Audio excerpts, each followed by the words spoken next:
Excited to release a very common scenario where a lot of MSPs find where they have one single service coming from a supplier, one SKU, but in theory they bill it out of their PSA into individual service lines. So if I come across into an Autotask instance here, this security package standard device and security package standard user to the end client, two separate line items.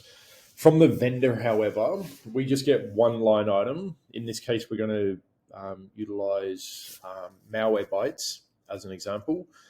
But here we have 20 and 80. And from the vendor, we just get 100 lines.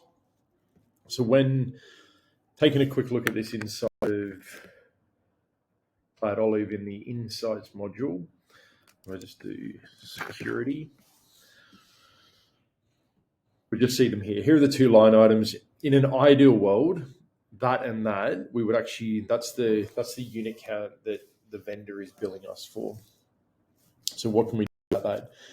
At the moment, what CloudOlive users have somewhat had to do is the vendor's billing us for 100 and we map it to one of the line items. So malware bytes here, and we map it to the standard user package.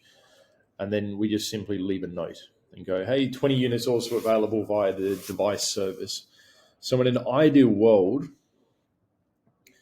we would really need a way to map this both to the 80 units here as well as the 20 units there. Okay, and that's what we're going to look to solve right here.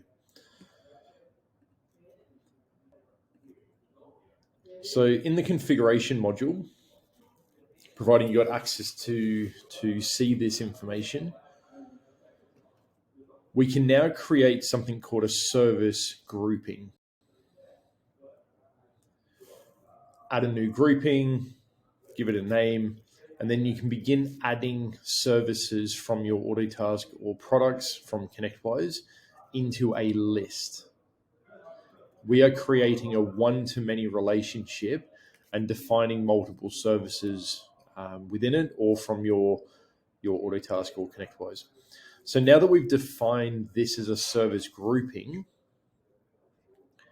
back at the reconciliation screen, we now need to tell this vendor that we would like to activate it for this specific malware bytes vendor. So in the grouping strategy now, rather than it being a one-to-one relationship, we have a number of different options that we can then leverage and use. And what we're going to use now is same account and grouped services. So what it's saying here is any services that are within the group that we've just defined, we want it to be included. We could in theory use this, or because it is on the same contract, we could also have used this one. I'll just simply click this now. When I come back into this view now, what we can see is we're buying 100. We've mapped it to the 80, which was already there.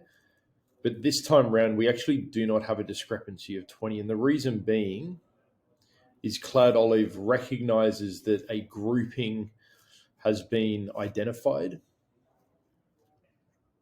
And we can see the two services that make up the grouping that we defined. 80 there, 20 there, sums up to be 100 units. And from this point on, we actually don't need any of our notes to be pinned.